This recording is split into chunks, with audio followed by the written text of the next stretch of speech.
Hello students, my name is Prakash Sharma और मैं आज आप लोगों को जो है डीएलएड फर्स्ट सेमेस्टर की जो है मैथ का रिवीजन करवाऊंगा। आप लोग जानते हैं कि जो है जल्दी जल्दी आपके पेपर होने वाले हैं लगभग सितंबर या अगस्त उसमें, क्योंकि कोई सूचना नहीं आई है।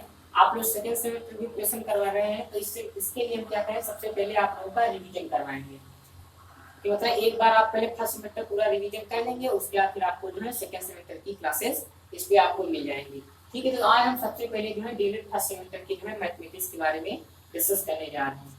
ठीक है, देखिए मैथमेटिक्स में जो सबसे पहली चीज आती है मल्टीपल चॉइस लेकर के very short answer type question, मतलब बहुविकल्पीय प्रश्न, अतिलघुत्तरीय प्रश्न, जितने भी प्रश्न हैं आपके हर तरह के जो है क्वेश्चन आपको मैथमेटिक्स में सॉल्व करवा दिया जाएगा।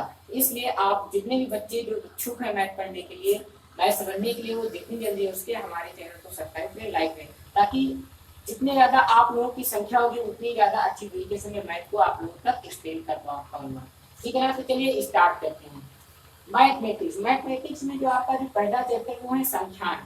संख्याएं क्या होती हैं और पूर्णांक क्या होता है। देखिए संख्याएं जो होती है आपकी दो तीन प्रकार की होती है। सबसे पहले होती है प्राकृतिक संख्या। क्या होती है?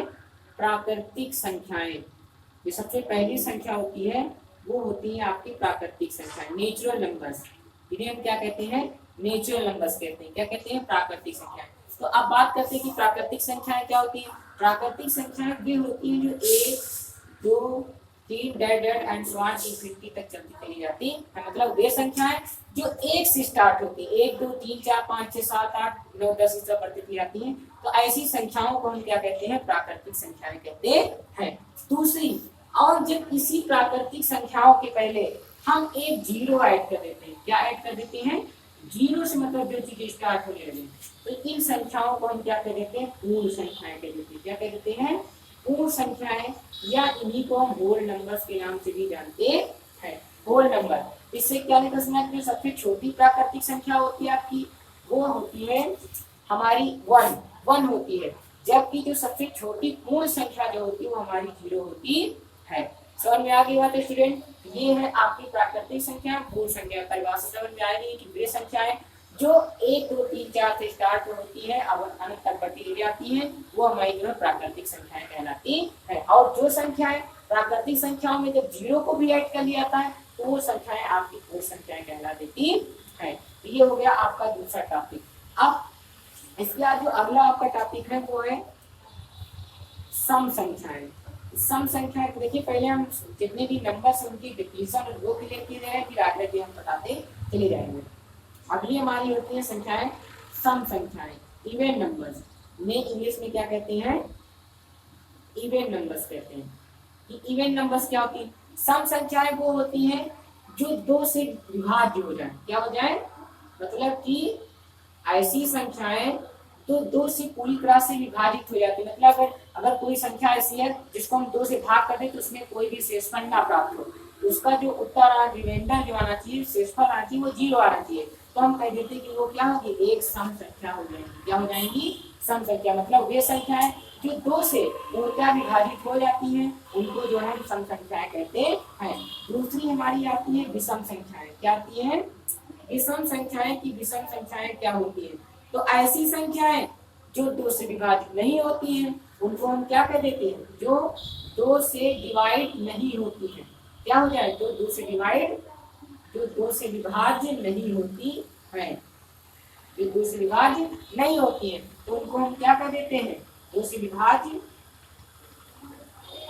नहीं होती है, तो उनको जो है हम विषम संख्याएं कह देते हैं। क्या कह देते हैं? विषम संख्याएं। जैसे सम संख्या में पहली जो सबसे छोटी सम संख्या होती है, सब बहुविकल्पीय क्वेश्चन में आता है सबसे छोटी सम संख्या कौन होती है? तो आपकी दो होती है। दो चार छह आठ, मतलब दो के पहाड़े जितने भी आते चले टेबल में, वो सब आपकी जो है सम संख्या हो जाएगी। अब विषम संख्या जो दो से विभाजित ना हो, जैसे एक तीन पाँच सात इस तरह बढ़ती चली जाती है, ये आपकी जो है विषम संख्याएं हो जाती है। तो समझ में आ गई बात की प्राकृतिक संख्याएं क्या होती हैं, पूर्ण संख्याएं क्या होती है, सम संख्याएं क्या होती है और विषम संख्याएं क्या होती है। अब आगे हम बात करते हैं अगली संख्याओं के बारे में, और वो संख्याएं हमारी हैं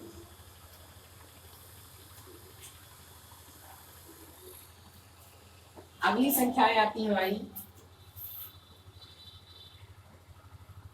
अभाज्य संख्याएं।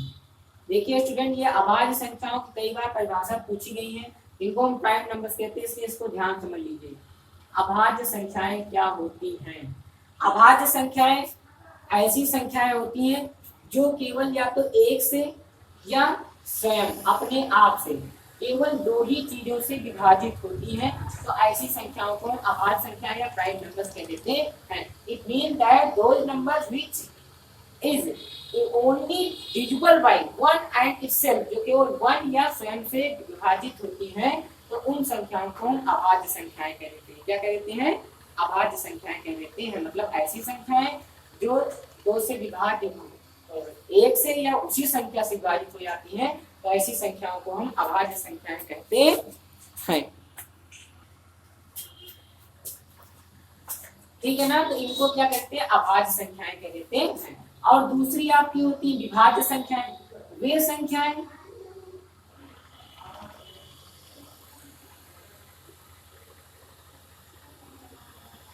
विभाज्य संख्याएं जिनको हम कंपोजिट नंबर्स कहते हैं। ये क्या होती है? वे संख्याएं जो एक व अपने आप से तो विभाजित हो ही, साथ में किसी एक और संख्या से विभाजित हो जाए।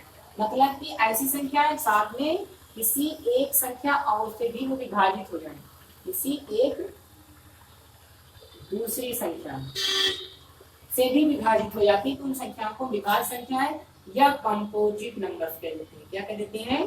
कंपोजिट नंबर्स कह देते हैं। इनको हम कंपोजिट नंबर्स या विभाज्य संख्याएं कह देते हैं।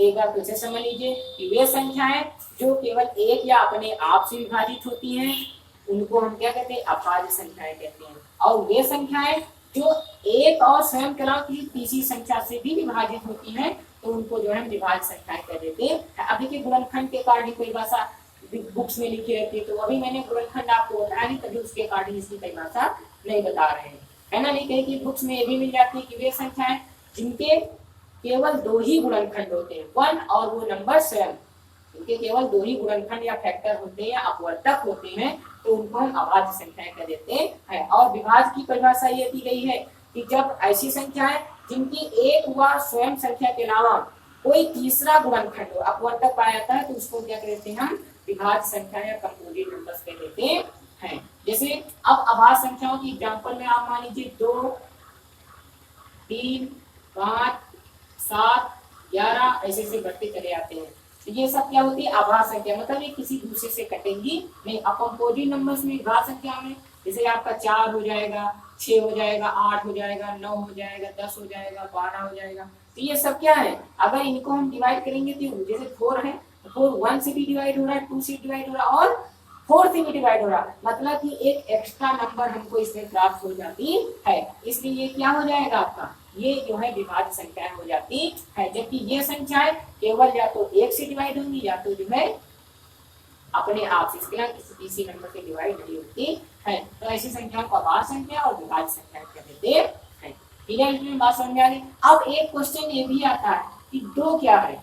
तो 2 जो है भैया एक ऐसी संख्या है जो सम संख्या भी है, सम भी है और इसके साथ में अभाज्य भी है। तो एक क्वेश्चन हर बार आ जाता है कि वह छोटी से छोटी अभाज्य संख्या लिखिए जो सम भी हो और अभाज्य भी हो, तो उसमें आपका 2 होता है। 2 एक ऐसी सम संख्या है जो अविभाज्य होती है या अभाज्य संख्या कहलाती है। समझ में आई बात? क्लियर? ये इवन है, सबसे छोटी सम और अभाज्य संख्या आपकी 2 होती है। तो ये जो है आपका ये कहला देता है। समझ में आई? और हाँ, एक क्वेश्चन ये भी आता है, एक क्या है? तो एक स्टूडेंट जो है ना तो ये विभाजित संख्या है और ना ही ये अभाज्य संख्या है। एक जो है मतलब 1 is neither a prime number nor composite number also. मतलब ये ना तो जो है अभाज्य संख्या है और ना ही जो है ये आपकी भाज्य संख्या होती है। इसको किसी में भी नहीं रखा गया। नहीं मान लीजिए कहीं आ जाए, आप लोगों ने लिख दिया कि अभाज्य संख्या लिखिए, तो एक को लिख दो। एक ना तो अभाज्य संख्या और ना ही भाज्य संख्या होती है, मतलब कोई भी ये नहीं होती है। समझ में आ गई बात? नहीं आ गई? ये हो गई आपकी अभाज्य और विभाज्य संख्याएं। अब हम बात करते हैं अगले टॉपिक के ऊपर, और हमारा जो अगला टॉपिक है वो दिया गया है पूर्ववर्ती और अपवर्ती संख्याएं। पूर्ववर्ती, सक्सेसर एंड प्रेडिसेसर जिन्हें कहते हैं, पूर्ववर्ती संख्याएं। अब पूर्ववर्ती संख्याएं क्या होती हैं? ऐसी संख्याएं जिनमें एक घटाने के बाद में जब किसी भी संख्या में हम 1 घटा देते हैं, 1 सब्ट्रैक्ट कर देते हैं, तो उसके बाद जो नंबर प्राप्त होती है उसे दी गई नंबर की पूर्ववर्ती संख्या कही जाती है। जैसे अगर कोई के लिए 5 लिखा है तो 5 की जो पूर्ववर्ती संख्या होगी, 5 की जो पूर्ववर्ती संख्या होगी वो क्या होगी, 5 में से 1 घटा देंगे हम, उसके बाद जो मिलेगा 4 मिल जाएगा। तो ये जो 4 होगी ये इसकी क्या कहला देती है, पूर्ववर्ती संख्या कहला देती है। क्या कहलाती, इसी को इंग्लिश में हम प्रेडिसेसर्स कहते हैं। क्या कहते हैं, प्रेडिसेसर कह देते हैं। क्या कह देते हैं, प्रेडिसेसर। मतलब कि अगर किसी भी संख्या में एक घटाने के बाद में जो संख्या प्राप्त होती है वो पहले वाली संख्या की पूर्ववर्ती संख्या कहलाती है। इसी प्रकार से 6 का 5 हो जाएगा, 7 का 6 हो जाएगा, मतलब इसी का बढ़ती। अगला होता है आपका उत्तरवर्ती। क्या होता है, उत्तरवर्ती संख्या, या इसी को हम कह देते हैं अनुवर्ती संख्या। दोनों कहा जाता है। क्या कहता है, उत्तरवर्ती संख्या या अनुवर्ती संख्या। और इसी को इंग्लिश में हम सक्सेसर्स कहते हैं। क्या कहते हैं, सक्सेसर। सक्सेसर में इसलिए होता है, सक्सेस मतलब जब आप सफलता प्राप्त हुई तभी आगे आप प्रमोट होते हो। ठीक उसी तरह इसमें भी होता है कि जब किसी भी संख्या में एक जोड़ देते हैं, क्या कहते हैं, 1 को जोड़ दिया था, ऐड कर दिया था, तो उसके बाद जो नंबर प्राप्त होती है वो पहले वाली नंबर की क्या कहलाती है, उत्तरवर्ती संख्या कहलाती है। क्या कहलाती है, उत्तरवर्ती या सक्सेसर कहलाती है। क्या कहला देती है, सक्सेसर। मतलब वे संख्याएं जो किसी संख्या में एक जोड़ने के बाद प्राप्त होती है वो दी गई पहले वाली संख्या की उत्तरवर्ती या सक्सेसर नंबर कहलाती है। तो समझ में आ गई बात कि पूर्ववर्ती संख्याएं क्या होती है और समवर्ती या अनुवर्ती संख्याएं क्या होती है। आइए अब हम आगे बात करते हैं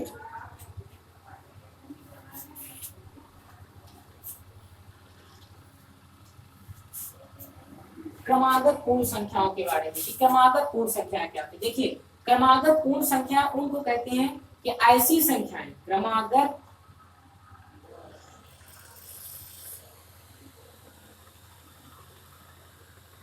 पूर्ण संख्याएं। तो क्रमागत पूर्ण संख्या उनको कहते हैं कि जिनके बीच में जो डिफरेंस होता है, जिनके बीच में जो डिफरेंस हो वो केवल 1 का हो। मतलब कि ऐसी संख्याएं जिनके बीच में अंतर सदैव 1 आता हो। क्या आता हो, 1 आ जाए भाई, 1 का 1। तो ऐसी संख्याएं क्या कहलाती है, आपस में क्रमागत संख्याएं कहलाती है। जैसे 2 3 है तो इनके बीच में अंतर कितना आया, 1 आया। 4 5 है उनके बीच में अंतर कितना आया, 1 आया। ये सब जो है क्रमागत पूर्ण संख्याएं कहलाती है। समझ आ गई बात, क्लियर है। तो अब हम आगे बात करते हैं स्थानीय मान के बारे में।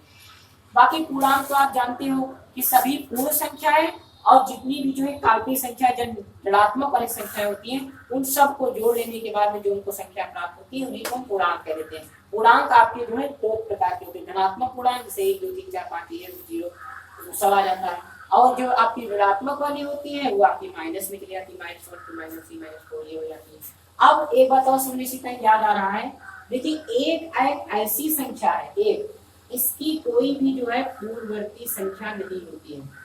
एक की क्या होती है, कोई भी पूर्ववर्ती संख्या नहीं होती है। कुछ लोग क्या करते हैं, 0 लिख करके चले आते, नहीं, एक की कोई भी जो है पूर्ववर्ती संख्या नहीं होती है, नहीं होती है।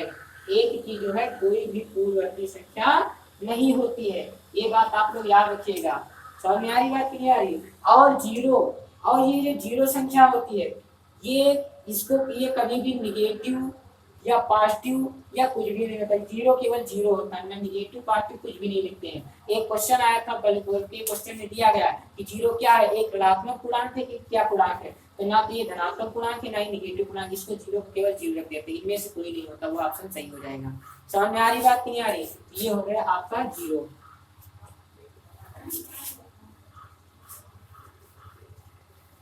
अब बात करते हैं आगे वाले टॉपिक की, और उसका नाम है स्थानीय मान। क्या है, स्थानीय मान। अब स्थानीय मान का मतलब होता है प्लेस वैल्यू। क्या होता है, प्लेस वैल्यू। तो देखिए अब स्थानीय मान क्या होता है इसके बारे में हम लोग डिस्कस करने जा रहे हैं कि स्थानीय मान किसे कहते हैं। तो किसी अंक का वह मान जो किसी स्थान के अकॉर्डिंग उसका मान बदलता रहे, उसका जो है स्थानीय मान कहलाता है। ये जो है स्थानीय मान की परिभाषा होती है। स्थानीय मान की परिभाषा ये दी गई है कि किसी भी अंक का वह मान जो किसी संख्या में उसके स्थान पर निर्भर करता, मतलब कि किसी भी अंक का वह मान जो उस संख्या के स्थान पर निर्भर करता है, उसका जो है स्थानीय मान कहलाता है। जैसे मान लीजिए ऐसे कोई एक नंबर दे दी गई 7 8, ठीक है ना, यहाँ देखिए सबको सेम ही के दे रहे हैं 8 8 8। अब यहाँ पर तो सब सेम हो गया, लेकिन सबका स्थानीय मान जो होगा वो अलग अलग आएगा। क्या होगा? अलग अलग करके निकालते, क्योंकि सबका स्थान क्या है? अलग अलग है, और स्थान के अकॉर्डिंग ये सबकी वैल्यू भी क्या होती है? अलग अलग हो जाती है। भाई पहले वाला हमारा इकाई होता है, दूसरा वाला दहाई होता है, तीसरा वाला सैकड़ा होता है, इससे अगला वाला 1000 होता है, उसके आगे वाला 10,000, फिर उसके आगे लाख आता है, फिर करोड़ आता है, उसी तरह बढ़ते चले आते हैं। तो देखिए इकाई के प्लेस में था, इसका स्थानीय मान निकालेंगे तो इकाई का जो स्थानीय मान 1 होता है, तो उस कंडीशन में जब उनको स्थानीय मान प्राप्त होगा केवल 8 प्राप्त होगा। अब दहाई वाले 8 के लिए निकालेंगे तो 8 गुणे कर देंगे 10 बराबर 80 प्राप्त हो जाएगा। अगले के लिए कर देंगे तो 8 गुणे 100 हो जाएगा, सैकड़ा के प्लेस पर है, इसके लिए वैल्यू हमारी 8। देखिए एक ही नंबर है, लेकिन उसका स्थानों की वजह से क्या हो रहा है? मान बदल रहा है। तो ये जो मान बदलते हैं स्थानों की वजह से जो वैल्यू प्राप्त होती है, वही जो है हमारा स्थानीय मान कहलाती है। ये जो है आपका स्थानीय मान कहला देता है। क्या कहला देता है? ये आपका हो जाएगा 8000। अगली बार में 10,000 से मल्टीप्लाई करा देंगे, ये आपकी वैल्यू हो जाएगी 80,000। समझ में आ गया स्टूडेंट की स्थानीय मान क्या था? मतलब किसी भी अंक का वह मान जो उसके स्थानों के अनुरूप लगातार क्या होता रहता? बदलता रहता है, उस दिए गए अंक का स्थानीय मान कहलाता है।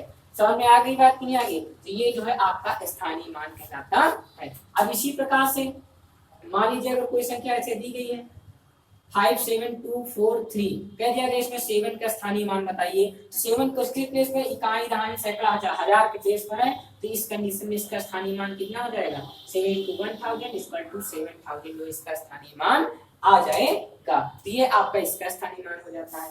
ठीक, समझ में आ गई बात? अब बात कर देखिए, ये तो हो गया सिंपल स्थानीय मान, जनरली सिंपल संख्याओं का निकालने का।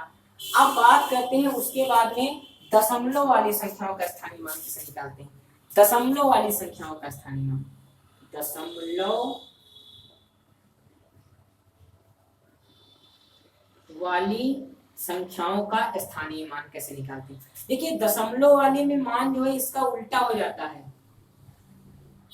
एक बात समझ लीजिएगा, पॉइंट के इधर तो आपका इकाई दहाई बिल्कुल वैसे ही चलेगा जैसे अभी हमने पिछले वाले उसमें बताया, लेकिन इसमें पॉइंट के बाद इधर वाले को निकालते हैं तो ये क्या होता है? पहले उसका 10वां भाग होता है। कितना भाग होता है? 10वां भाग होता है। अगला वाला जो होगा वो आपका जो 100वां भाग होगा, और इसके अगला वाला जो होगा 1000वां भाग होगा। इस तरह मतलब जो है उसको डिवाइड करके, मतलब 1/10 से मल्टीप्लाई करके प्राप्त करेंगे, अगले वाले 1/100 से डिवाइड करके प्राप्त करेंगे, मल्टीप्लाई करके अगले वाले में 1/1000, इसी प्रकार 10,000। मतलब दशमलव की इधर जो वैल्यू होती है हमेशा 10 के जो है 1/10 के मल्टीपल में प्राप्त होती चली जाएगी, गुणज में प्राप्त होती चली जाएगी। अगर इसके लिए कोई पूछे कि 2 का स्थानीय मान कितना होगा, तो 2 का जो स्थानीय मान होगा भैया आपका वो 2 × 1/10 बराबर 2/10 आ जाएगा।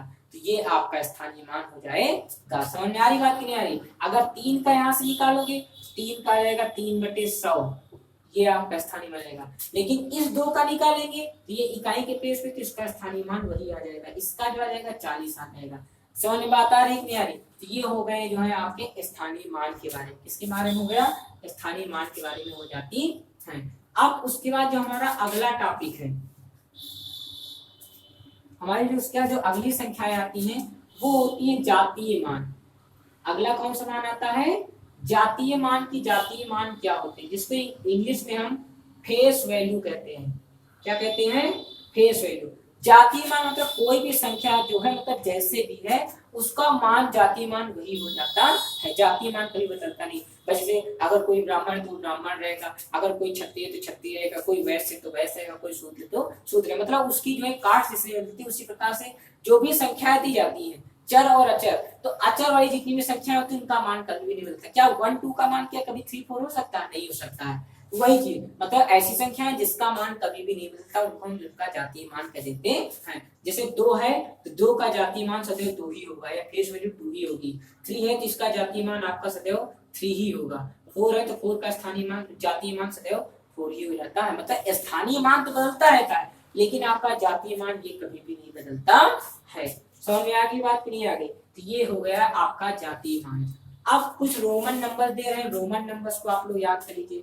देखिए रोमन नंबर जो होती है, जैसे ये देखिए रोमन संख्याएं, रोमन संख्याएं, रोमन संख्याएं भी अक्सर पूछी जाती हैं आप लोगों को पेपर में कि रोमन संख्या। तो देखिए आपको पूरा 1000 तक आराम से लर्न कीजिए, बाकी सब होते चले जाएंगे। ठीक है ना? पहले से 1 होता है तो 1 के लिए रोल नंबर आपका जो होता है ऐसे डिनोट करते हैं। सेकेंड 2 3 4 5 6 7 8 9 10 11, इसके लिए करेंगे तो ये 2i हो जाता है, इसके लिए करेंगे तो ट्रिपल आई हो जाएगा, इसके लिए करेंगे तो एक आई और बी हो जाएगा, इसके लिए केवल बी होता है। 6 के लिए निकालते हैं तो ये आपका ऐसे हो जाता है, वी आई हो जाता है। ठीक है ना? और 7 के लिए करेंगे तो वी डबल आई हो जाता है, 8 के लिए करेंगे वी ट्रिपल आई हो जाएगा, 9 के लिए आई और एक्स, मतलब जब जितने भी 9 वाले टर्म होंगे उसमें बड़ी वाली जो संख्या होती है उससे एक आई इधर कर देते हैं। इसका मतलब होगा उसमें से एक कम, 9 का मतलब क्या होगा, एक कम है तो उसको आई, इसका भी मतलब होता है, याद रखिएगा, अगर कोई भी आई जो है अगर बाईं तरफ लगी हुई है तो मतलब उसको सदैव घटा करके मान प्राप्त करते हैं, और इधर लगा होता है तो जो बड़ी वाली संख्या होती है उसमें हम जोड़ करके प्राप्त कर लेते हैं। तो ये हो गया आपके रोमन नंबर। अगली हो जाएगा, अगले का मान एक्स आई हो जाएगा। इसी प्रकार से हम 12 का निकालेंगे तो एक्स हमारा डबल आई हो जाएगा, फिर 13 का निकालेंगे तो एक्स ट्रिपल आई हो जाएगा, उसके आगे फिर 14 का निकालेंगे तो हमारा एक्स आई 4v हो जाएगा। ये देख लीजिए यहाँ से दिया गया है ना, इनके ऊपर पॉइंट रखते जाइएगा आप लोग। अब 15 का हो जाएगा x इंटू वी हो जाएगा, 16 का हो जाएगा x इंटू वी इंटू आई हो जाएगा, 17 का जो हो जाएगा x वी डबल आई हो जाएगा, 18 का जो है x ट्रिपल आई हो जाएगा, और जो आपका 19 है इसका हो जाएगा x आई x, और 20 का फिर कितना हो जाएगा, डबल एक्स हो जाएगा। इसी प्रकार से 30 का ट्रिपल एक्स हो जाएगा। 40 का जो है फिर जो 40 में हम एक्सएल लगा देते हैं। ठीक है ना? अब मेन बताने से 50 होता है तो 50 का आपका एल होता है, 40 का निकालोगे तो वो क्या हो जाएगा, वो आपका सदैव जो है एक कम करके भाई 10 घटा देंगे, इसका मतलब एल का मतलब 50 में से एक एक्स निकाल दो मतलब 10, तो कितना बचेगा 40 तो बचेगा। तो ये मान यहाँ से निकाल लेते हैं, 50 का एल होता है, और 100 का जो आपका होता है वो सी होता है। कितना होता है, सी होता है, और 500 का जो आपका होता है वो होता है डी होता है, और 1000 का जो होता है वो आपका एम हो जाता है। रोमन नंबर्स में इनको ऐसे बताते चलते हैं। और देखिए अगर किसी भी संख्या के ऊपर अगर बार लगा हुआ है, क्या लगा हुआ है, तो इसका मतलब उसको जो है उसकी दी गई संख्या से मल्टीप्लाई करने पर प्राप्त कर लेते हैं। मतलब डायरेक्ट उसका 1000 मल्टीप्लाई हो जाएगा जिसकी वैल्यू 5000 आ जाएगी। समझ में आ रही बात कि नहीं आ रही है? तो ये जो है आपके बार के बारे में बात हो जाती है। समझ में आ गई बात? ये है आपकी रोमन नंबर्स। समझ में आ गया बात? रोमन नंबर्स क्या होती है, इनको कैसे निकालते हैं, ये आपके रोमन नंबर्स के बारे में बातें होती है। समझ में आ गए स्टूडेंट्स? अब हम बाकी आप लोग गुणा भाग जैसे सब लोग जानते हैं तो गुणा भाग बताने की जरूरत नहीं है। 2 संख्याओं का गुणा भाग कैसे होता है, 3 संख्याओं का, उतना आप सब लोग जानते हैं, तो उसको ना बता करके अब हम डायरेक्ट अगले टॉपिक के ऊपर बढ़ रहे हैं। दशमलव संख्याओं का नहीं, दशमलव संख्या नहीं, भिन्नों का जोड़ और घटाव की ओर बढ़ रहे हैं। अगले हम बात करने जा रहे हैं भिन्न के बारे में कि भिन्न हमारी क्या होती है, फ्रैक्शंस।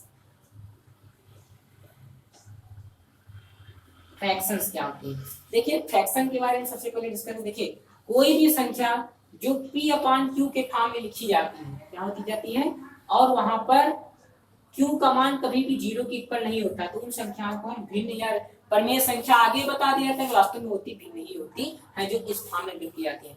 और भिन्न आपकी जो है कई प्रकार की होती है। जैसे सबसे पहले वाली जो भिन्न होती है उसका नाम है सम भिन्न।